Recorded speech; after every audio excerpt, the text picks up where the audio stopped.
Ça va, on peut y aller? On y va. Ok, ok. Bon, ben, moi, je suis un petit peu, comment je vais dire, chez moi, on va dire effoufi. Effoufi, c'est un petit peu, voilà, c'est une première pour moi de faire ça comme ça sur le net. Donc, c'est tout nouveau. Et j'essaie de faire le plus simple possible au niveau des consignes pour qu'on se lance le plus vite possible dans l'écriture, hein. Donc, juste vous expliquer un petit peu d'où ça vient, hein. C'est François qui m'a demandé si je voulais pas faire une proposition pour quelque chose d'écriture collective, quelque part. Écriture collective, avec aussi une autre demande qui était le fait de vous faire écrire des textes qui puissent aussi être dits donc oralement, en voix haute. Donc voilà, ça c'était un petit peu la première demande, c'était la demande initiale de François. Et moi, ce que j'ai fait, ben, j'ai laissé un peu reposer quelques jours là, en me disant qu'est-ce que je vais pouvoir proposer. Et puis j'ai pensé en fait à des choses qu'on vit sans doute tous les jours. Moi, en tout cas, personnellement, c'est peut-être moi qui suis plus sensible à ça ces temps-ci, par les temps qui courent. Je me suis dit, ben, autour de nous, autour de moi, ce que j'entends à la radio, ce que je vois sur le net, ben, on parle beaucoup de gens un peu partout dans le monde qui sont en colère, qui ne sont pas contents, qui se posent des questions. Il y a des angoisses par rapport à ceci, par rapport à cela. Une espèce de climat de colère, d'insurrection comme ça. Et je me suis dit, ben voilà, quand tu réfléchis un petit peu à tout ça, ben, il y en a partout. On en avait déjà parlé lors de lundi, quand j'étais intervenu là, dans les discussions sur le Zoom. Ben, il y en a un peu partout. On avait parlé du Liban, de la Birmanie, les Pays-Bas, l'Espagne, le Capitole. Il y en a plein partout, hein. Donc je me suis dit, ben voilà, un truc collectif autour du concept au sens très, très, très large du terme, et pas du tout précis, mais très large du terme de insurrection. C'est un peu à ça que j'avais pensé.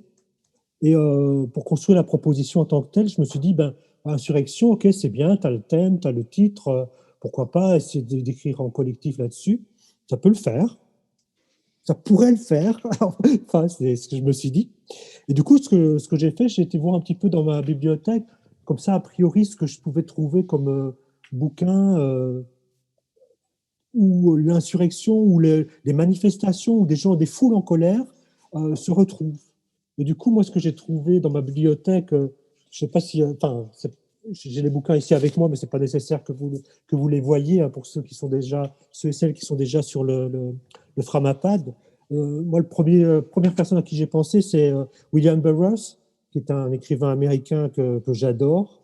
Et donc oui, effectivement, William Burroughs, j'ai plein de choses à lui, des livres où on retrouve des foules en colère, des gens qui passent dans les rues, qui ravagent les rues, etc. C'est vraiment une de ses grandes spécialités. Et notamment un bouquin qui s'appelle Apocalypse, qui est écrit par William Burroughs, et puis avec des illustrations, des dessins, des tags de Keith Haring, hein, quelqu'un qui était dans le street art. Voilà, et, William Burroughs avait aussi le porte-lame qui a donné, qui était la base du scénario de Blade Runner, en fait. Le Blade Runner, voilà. Et aussi, toujours William Burroughs, des plus classiques, plus connus, la trilogie des années 60, La Machine Molle, Le Ticket qui explosa, Nova Express. Ok, voilà. Je crois que William Burroughs aurait pu faire plein de trucs autour de lui, mais je me suis dit, c'est pas un bon truc pour vous faire écrire ça. Pourquoi? Parce que Burroughs est un gars très, très trash quoi, dans ses propos, et j'ai pas envie du tout de vous faire prendre une voix trash dans l'écriture, pas du tout. Mais bon, voilà, pour ceux et celles qui ont lu il y a longtemps Burroughs, ceux qui ne le connaissent pas, franchement, Apocalypse, ça c'est un livre génial quoi, pour apprendre à connaître qui était Burroughs, quoi. La porte-lame, c'est très très bien aussi pour entrer dans son univers. Mais bon, William Burroughs, de côté, on ne va pas l'utiliser aujourd'hui. Ce n'est pas un truc qui pourrait nous aider. Donc j'ai cherché encore dans ma bibliothèque, puis je suis tombé sur euh, un livre de Marcel Moreau, qui est un écrivain belge qui est décédé l'année dernière du Covid, justement. Et c'est un monsieur qui avait, je pense qu'il devait quasiment avoir 90 ans. 86, 86? je crois, ouais. Ouais, c'est possible, hein, ouais. Et donc, il y a un bouquin qui est sorti dans les années 70, au début des années 70, qui s'intitule Ado de Dieu, Ado de Dieu, qui est un livre qui a été écrit après 68, quoi, dans la foulée de mai 68. Et on retrouve là aussi des foules, les bagarres avec la police et des choses comme ça. Il y a plein de trucs là-dedans, très, très, comment je vais dire, jouissif à lire. C'est une langue très, très jouissive et tout. Je dis, OK, Marcel Moreau, très bien. OK, c'est mai 68, grand moment justement de remise en question, de colère, d'insurrection, volonté de faire la révolution. OK, est-ce que j'ai envie de vous faire écrire autour de Marcel Moreau? Non. Vous le faire lire peut-être, mais pas vous le faire écrire. Non, pas envie du tout. Et puis alors, je suis tombé sur un bouquin qui, là, va nous faire rentrer tout doucement dans le vif du sujet, dans la proposition. Un bouquin de Edith Azam, une poétesse française qui habite dans le sud, Edith Azam, et le titre Amor, barricade à mort. Hein, François vous a transmis hier, je pense, un PDF avec des extraits du bouquin. Hein, donc, avec pas mal de mise en page, un peu, enfin voilà, c'est un gros travail de mise en page et voilà, tous des trucs comme ça. Travail de mise en page, travail sur visuel, graphique. J'ai pas envie de vous faire partir dans les trucs graphiques, mais il y avait quelque chose qui m'intéressait dans ce bouquin. Dans Amor, barricade à mort, en fait, euh, Edith décide de nous donner à lire, en fait, la rencontre entre un flic et une manifestante. Donc, si tu veux, l'insurrection, il y a plusieurs couches. Il n'y a pas que les manifestants, il n'y a pas que les gens en colère, il y a aussi les flics. Il y a aussi, dans le bouquin d'Edith, il y a aussi les gens qui regardent, c'est-à-dire les gens qui ont peur que les manifestants débordent et détruisent leur terrasse, par exemple. Hein, donc, il y a des cafetiers, il y a même des pigeons qui interviennent. Il y a plusieurs couches. L'insurrection, ce n'est pas seulement les gens qui sont en colère, c'est aussi les gens qui gravitent autour. Donc, tu as les flics, les services d'ordre. Tu peux même imaginer, en plus, comme couche, je vais dire, les politiciens qui regardent ça. Pourquoi pas? Ou les gens qui sont à la campagne, très loin de la manifestation, ils sont à la campagne, ils sont chez eux, ou ils sont dans leur appartement, ils regardent ça à la télé, ou ils entendent à la radio, voilà, manifestation. Ces gens-là, quelque part aussi, font partie cette insurrection-là. C'est des gens qui peuvent être touchés parce qu'ils adhèrent à ce qui est en train de se passer, parce que ça leur fait peur aussi. Hein, bon. Et donc, cette histoire d'avoir plusieurs couches ainsi, ça, c'est une idée qui vient du livre d'Edith Azam. Ça, c'est quelque chose que j'aimerais bien qu'on garde au niveau de l'écriture. Travailler sur plusieurs couches. Pas seulement les gens en colère, mais des couches de personnes gravitant autour. Donc, service d'ordre, comme je disais, politique, les gens qui regardent tout ça à la télé, les gens qui... enfin, voilà, il y a plein de couches différentes, quoi. Y compris les pigeons pour Edith. Du coup, ça, c'était... j'avais un petit peu cerné le contenu, j'ai envie de dire, et il me manquait en fait un lien, comme on a écrit en collectif. Pour moi, ça me semblait important de vous proposer aussi un cadre d'écriture sur lequel on pourrait se rejoindre tous et toutes. Et du coup, je me suis dit, qu'est-ce que je vais vous proposer? Et j'ai pensé à ce livre-ci, que je n'ai pas terminé de lire d'ailleurs, Les guerrières de Monique Wittig. Hein, Les guérillas de Monique Wittig. Et là, je me suis dit, ça, c'est un cadre formel qui peut être intéressant pour qu'on se rejoigne tous dans l'écriture, vraiment écrire quelque chose en collectif, quoi. Alors, Monique Wittig aussi, François avait donné, enfin, moi, j'avais fait des scans de quelques pages, hein, donc François les a donnés aussi hier, ou avant-hier, je ne sais plus. Ce qui est intéressant dans le cadre dans ce que Monique Wittig dit, enfin, propose au niveau de l'écriture, pardon, c'est qu'en fait, donc, les guerrières, ça parle de femmes, essentiellement. Sur la couverture ici de la version poche, je vais vous lire le début tout de suite, comme ça sera clair. Hein. Elles disent qu'elles ont appris à compter sur leur propre force. Elles disent qu'elles savent ce qu'ensemble elles signifient. Elles disent que celles qui revendiquent un langage nouveau apprennent d'abord la violence. Elles disent que celles qui veulent transformer le monde s'emparent avant tout des fusils.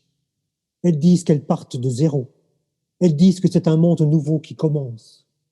Et du coup, cette espèce de litanie de elles disent, le pluriel, elles disent, elles disent, elles disent, c'est ce qu'il y a ici en couverture, mais bien sûr, tout le bouquin n'est pas. Toutes les phrases ne commencent pas par elles disent, hein. Mais ce côté-là d'écrire au pluriel, elles, ou bien il au pluriel, ou les deux, elle, il. Je trouvais ça intéressant comme cadre formel, en fait, à vous donner. Vous proposez d'écrire, en fait, suivant ce cadre-là, quoi. Des il et des elle pluriels, quoi. Hein, ça me semblait super important, quoi, pour pouvoir créer un texte qui soit vraiment collectif. Ça, c'est un peu les deux grands pôles, j'ai envie de dire, les deux grandes pistes d'écriture, les couches, donc, comédie Tazam, et puis ce cadre formel. Là. Ça, c'est le truc de base que j'ai envie de vous dire. Et puis, je regarde un petit peu mes notes. Qu'est-ce que je dois encore vous dire? Voilà. Ça, c'est ça. La proposition en tant que telle. Proposition en tant que telle. Donc, moi, quelque part, ce que je vous propose, c'est d'écrire, entre guillemets, collectivement, entre guillemets, le portrait d'une foule en colère, quelque part. Écrire collectivement notre époque en colère, le portrait de notre époque. Donc, ce sont celles et ceux qui composent cette foule et qui ne sont peut-être même pas là pour une seule et même cause. Les gens qui se retrouvent dans cette foule, c'est une foule indistincte. Il y a autant des gens qui sont là pour le climat, il y a peut-être des gens qui sont là pour, je sais pas moi, contre le mariage pour tous, pourquoi pas. Des gens qui sont là pour leur droit à faire la fête, hein, en période de Covid, d'être dehors, quoi, hein, sortir. D'autres gens qui sont là parce que ben, il y a une restriction des libertés. Okay. Il y a eu le Capitole récemment, donc des gens qui ne sont pas d'accord par rapport aux élections. En Birmanie, ben voilà, il y a une prise de pouvoir de la junte militaire. Ben, il y a des gens qui se retrouvent là parce qu'ils veulent lutter contre les militaires. Tous ces gens-là, de façon indistincte, sont là. Et on va parler d'eux en il, en elle. Ça, c'est pour les gens en colère. Puis, comme je vous disais tout à l'heure, ben, il y a le service d'ordre, il y a les gens qui regardent, les gens qui prennent connaissance sans participer. Ils peuvent être dedans aussi, je pense en tout cas. Hein, je pense. Et moi, ce qui m'intéresserait de vous proposer de faire, en termes d'écriture, c'est juste enregistrer, entre guillemets, les actions, les gestes, les paroles, les pensées de ceux et celles qui constituent toute cette foule-là. Juste ça. Juste enregistrer, dire, moi, je vais simplement me contenter de dire ce qu'ils font. Alors, pour faire ça, moi, je vous propose deux couches, quelque part, d'écriture. D'une part, dire le visible, ce qui est visible. Quand vous regardez des images de foule, vous voyez ce qui se passe. Hein, ils brûlent les voitures, ils balancent un cocktail Molotov, ils tirent vous savez, les flics, là, qu'est-ce qu'ils tirent là, des flashballs, ou je ne sais pas comment on appelle ça, là, hein, qui ont touché, éborgné des gens. Ils éborgnent des gens. Voilà. Des choses comme ça, c'est les actions qu'ils font, ça, c'est visible. Et puis aussi, on peut partir dans la partie invisible.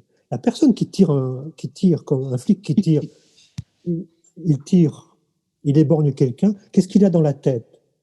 Qu'est-ce qu'il a dans la tête? Ça peut être des trucs du style, il veut que l'ordre revienne rapidement, tu vois, qui pourrait, en guillemets, justifier son acte. C'est injustifiable, on est d'accord. J'imagine pour le flic qui balance, qui tire, ben lui, il a des raisons, quoi. Donc, de façon indistincte, passer d'un truc à l'autre, d'une personne à l'autre, d'un aspect visible, repérable, à un aspect plus intérieur, plus invisible, ce qui se passe dans la tête des gens, quoi, qui sont en train de participer à cette foule. Donc ça, c'est un peu la proposition en tant que telle, ce serait celle-là. Et je regarde si j'ai rien oublié. Non, je pense que jusque-là, ça va. Donc, en gros, pour résumer, écrire en il, elle au pluriel, hein, ce qui peut être très très drôle aussi. Je me disais, j'ai fait quelques essais pour voir ce que ça a donné, et j'avais commencé tout bêtement, j'ai envie de dire, en écrivant il au pluriel. Puis je me suis dit, attends, et les elles, où est-ce qu'elles sont, quoi? Où est-ce qu'elles sont? Et du coup, dans mon texte, j'ai glissé aussi un dialogue entre les il et les elles, les femmes qui revendiquent leur droit à prendre aussi, à être présentes. Donc je me disais, tiens, une petite touche féministe qui peut apparaître dans les textes, pardon, ça me semblait possible également, ce genre de choses-là. Donc le il, elle, ça c'est important. Partir pour écrire ça, soit aussi de ce que vous avez comme souvenir, hein, ça c'est une piste pour écrire, partir de vos souvenirs. On a tous et toutes des souvenirs par rapport à des foules en colère, des manifestations, on y a participé, peut-être nous-mêmes également. On a tous des slogans en tête, on a tous des images. J'ai vu qu'il y avait il y a eu des partages de vidéos, des liens qui ont été donnés sur le groupe Tiers Livre. Tous, on a tout ça. donc partir de souvenirs qu'on a, c'est une piste d'écriture possible. On peut se baser là-dessus pour écrire. On peut se baser aussi, moi ce que j'avais dit aussi, c'était une possibilité d'écrire à partir d'articles qu'on peut trouver sur le net. Hein. Ça, il y en a plein. Tous ces sujets-là dont j'ai parlé tout à l'heure, il y en a plein. Écrire à partir d'articles. Hein. Pour reprendre un peu les mots que François utilise parfois aussi, quelque part, si tu pars de tes souvenirs et tout ça, on est dans une proposition qui met en branle l'écriture en tant que telle. On va écrire. Mais on peut écrire aussi à partir de quelque chose qui se situe entre écriture et écriture sans écriture. Écriture sans écriture, en se basant sur des articles de journaux qu'on peut trouver sur le net, hein, il y en a plein partout, qui relatent justement les colères du moment, j'ai envie de dire. Et donc, quelque part, moi, je me suis amusé, j'ai terminé quasiment ma proposition d'écriture par ça. Ah voilà, c'est ici. Moi, j'ai pris mercredi, je suis allé à Lille et j'ai pris avec moi un journal qu'on trouve dans les gares, le journal Métro. En Belgique, en tout cas, ça s'appelle Métro. Je ne sais pas si en France, vous l'avez aussi. Et là, ici, un article sur la Birmanie. Et moi, je suis parti de ça juste pour vous montrer comment on peut transformer en fait des articles, juste pour vous donner une piste. Hein, donc, ça commençait comme ça, l'article commençait comme ça. 3 manifestants pro-démocratie ont été tués hier en Birmanie, où les banques, des commerces et des usines sont restés fermés après l'appel des syndicats à intensifier la grève pour étouffer l'économie et faire pression sur la junte. Okay. Et moi, et le début de l'article, c'est surtout ça que j'ai fait, c'est le début. Donc c'était ça, des fonctionnaires, des agriculteurs et des salariés du privé ont participé aux côtés de jeunes et d'activistes à des rassemblements à travers tout le pays. Et c'est devenu ça, en transformant ce début d'article en il et en elle. On parlait de fonctionnaires, c'est devenu ça. Ils remplissent des dossiers en ligne, des heures assis dos à la fenêtre. Il leur arrive de dotliner de la tête. Ils retournent leur terre à la charrue. Ça, c'était pour les agriculteurs. Des fois, leurs bœufs les écoutent bambou pleuve. Elles disent ne pas comprendre, elles disent ne pas aimer ça, les allusions, les mots gentils, soi-disant flatteurs. Nous n'avons pas besoin qu'on nous lèche les bottes, disent-ils. Nous n'avons pas besoin qu'on nous lèche le cul. Elles sont vieilles, mais à côté des jeunes, des activistes, des agités du bocal, elles leur font une haie d'honneur. Pour un peu, elles les applaudiraient, pour un peu, elles les rejoindraient. Elles comprennent leur folie, ils contiennent une rage. Qui, de nos jours, ne serait pas en colère? Heureusement qu'aujourd'hui, il n'y a pas de pluie. Ils se munissent de porte-voix, ils se couvrent le visage, ils rassemblent les troupes, ils leur passent un coup de fil, ils se fixent rendez-vous, ils tiennent les choses à l'œil, ils font semblant de ne pas regarder, ils portent des lunettes noires, elles veulent se faire oublier, elles n'en peuvent plus de raser les murs, elles désirent se faire entendre. Nos voix sont fluettes, mais nos mots portent, écrivent-ils sur les murs. Enfin, voilà. Donc je me suis laissé embarquer en transformant un petit peu, quoi, en mobilisant justement à un moment donné les souvenirs par rapport à tout ça, mais en partant de l'article, quoi, en fait, en partant de l'article. Voilà, c'est un peu ce genre c'était juste une petite piste pour vous montrer on peut écrire avec rien du tout en tête, a priori, et se baser sur l'article et sur un article et partir très loin de l'article, en fait, hein, très loin de l'article. Moi, ce que je vous demanderais aussi, juste pour terminer, après je répondrai à vos questions, voir un petit peu s'il y a des choses à éclaircir. Ce que je vous demanderais de faire, en fait, c'est de ne pas écrire un texte en un seul bloc. En un seul bloc. Ce serait plus difficile pour intervenir dans le texte des autres, si c'est écrit, je pense, en un seul bloc, mais plutôt chacune, écrire 3 paragraphes. 3 paragraphes. On rejoint aussi en faisant ça ce que fait Monique Wittig dans son livre Les guerrières. Elle n'écrit pas un long texte autour des guerrières, autour des femmes, mais plutôt ce sont des choses assez courtes, de 2-3 pages, écrit assez grand hein, dans la version poche, c'est assez grand, donc des petits paragraphes. Je me disais, c'est possible si vous le souhaitez, hein, ces 3 paragraphes que vous pouvez écrire de la même façon, pas de problème. Ça peut être aussi pour chaque paragraphe, vous décidez, je sais pas moi, ben, ce paragraphe-là, le premier sera plus du côté des flics, le deuxième plus du côté des manifestants, le troisième plus du côté des gens qui n'ont rien à voir. Ça peut être une deuxième piste aussi pour faire 3 paragraphes. Je me disais aussi tout à l'heure, j'ai noté ça juste avant Il faut que je retrouve ce que j'ai noté. Oui, premier paragraphe, ça peut concerner des souvenirs que vous avez. Le deuxième, un truc d'écriture sans écriture. Et le troisième, tu te situes soit du côté des manifestants qui sont des potes à toi, entre guillemets, potes, ou même des ennemis aussi. Pas oublier les ennemis. Ils ont des raisons, eux, ils ont des bonnes raisons de se trouver là, même si on n'est pas d'accord, mais ils font partie de ces gens en colère. Potentiellement, tout le monde peut se retrouver en rue, tout le monde peut se retrouver dans ce texte-là. Enfin, je veux dire, tu peux faire allusion au monde entier quelque part. Donc voilà, c'est c'est tout ça en fait, la proposition en tant que telle, écriture de 3 paragraphes en il, elle, et on brasse, on passe d'un truc à l'autre, quoi. Pas construire. Je pense pas que ce soit intéressant de construire un texte avec un début, milieu, fin, sinon ça va être plus compliqué pour les interventions. Donc premier temps d'écriture, chacune de son côté, hein, en train d'écrire, j'imagine, on va en discuter juste après, le moyen le plus simple, c'est sur votre traitement de texte, quelque part, vous l'écrivez. Une fois que c'est écrit, cette première partie, pouf, vous le placez sur le Framapad. Hein, on va essayer de se donner un certain temps d'écriture pour voir un petit peu, comme ça vous gérez le temps d'écriture comme vous voulez. Et puis une fois que c'est sur Framapad, là, c'est possible de lire ce que les autres ont fait, d'intervenir dans leur texte. C'est-à-dire, toi, tu vois, si tu peux lire dans les textes des autres, si tu lis, tu te dis cette phrase-là, moi, je vois quelque chose, je vois une scène derrière ça, je vois des gestes, j'entends des paroles. Ok, rajoute-les dans le texte de l'autre, rajoute les textes. Pas, on laisse le texte tel quel aux autres, on rajoute simplement des trucs dedans, quoi. Hein, et ça peut être le contraire, tu es dans un flux de paroles, un flux de paroles, un flux d'arguments. Ok, tu te dis, ben là, j'y mets mon argument contraire, pourquoi pas. Il, elle, hop, un argument contraire. Vous intervenez dans les textes des autres. Ça, c'est le deuxième temps d'écriture. Un temps individuel, d'abord, chacun pour soi. On place le truc, on le lit, et là, on intervient. C'est le deuxième temps d'écriture. Alors voilà, en gros, c'est ça ma proposition d'écriture. Maintenant, je suis prêt à répondre à vos questions, si vous en avez. Un éclaircissement des choses. On se donne un timing pour l'envoi Ouais, c'est justement de la voir. première partie, si on veut bien économiser du temps pour Ouais, c'est ça, c'est ça.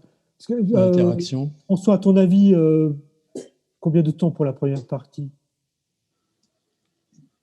Bon, je crois que 30 minutes minimum, mais ce serait bien si on était plus dans des choses crayonnées comme ça. Ouais, ouais. Après, on peut déborder jusqu'à 40 minutes, 20h07, ça peut être On se met 40 40. minutes? Ouais, Ouais, 40 jusqu'à minutes. 45, à 45. 45, on peut Garder quand commencer même 3/4 d'heure de Voilà. lecture. C'est ça. Donc, après 45 réunion. minutes, on place les trucs sur Framapad. Ouais. Ouais, on place les trucs sur Framapad et après, on se prend Parce que également le temps l'idée de de lire. l'interaction et de compléter Voilà. les autres, Voilà. ça vaut vraiment le coup. Oui, ça vaut vraiment le coup. On va tenter le coup. Et c'est ça la partie un peu, en tout cas en ce qui me concerne, très expérimentale du truc. Hein. Ce sera les interactions après. Le temps Donc de lire. Vincent, pardon, Oui, les trois paragraphes, on est bien d'accord, hein, il s'agit de 3 paragraphes d'ici 40 minutes. Hein. ouais, c'est ça, c'est ça. D'accord. C'est ça. OK. 13 minutes par paragraphe. Ouais, c'est ça, c'est ça. À peu près. À peu Moi, près. je peux mesurer, j'ai 1 mètre. Et du coup, on fait quoi pendant la dernière demi-heure? Les 3/4 d'heure? On écrira dans les textes des Non, mais autres. Donc, d'abord, premier temps, donc on écrit, hein, on place sur Framapad, et puis alors on lit et on se prend, je sais pas, moi, sans doute 3/4 d'heure aussi, à peu près, pour lire et interagir dans les textes des autres, quoi. Donc voilà, après on verra bien ce qu'on fait. Voilà. J'ai une question. Est-ce qu'on prend la même situation pour les 3 paragraphes ou on est libre? Moi, je Toujours pense que tu compliques. oui. Mais non, parce que c'est une question que je me suis posée. Ouais. Oui, moi, ça peut être très bien avoir un texte, pourquoi pas, avec 10 paragraphes, et puis qui soit une espèce de tour du monde. Si la proposition formelle, c'est de balayer l'insurrection autour du monde, comme Patrick Deville, il met ses bouquins un par pays, ce serait Enfin, quand je t'écoute dire ça, je me dis, tiens, ça serait chouette. Ouais, on peut penser à ça, ouais. Ouais. Tu peux faire par paragraphe des situations différentes, ou dans un même paragraphe, mais les 30 situations, hein, aussi. Tout ça, c'est possible aussi, quoi. Ce qui compte, c'est que ça donne cette impression d'insurrection globale, quelque part, ou des gens pas à l'aise globalement, en colère globalement, quoi. On n'est pas en train de faire une seule situation, quoi. Voilà.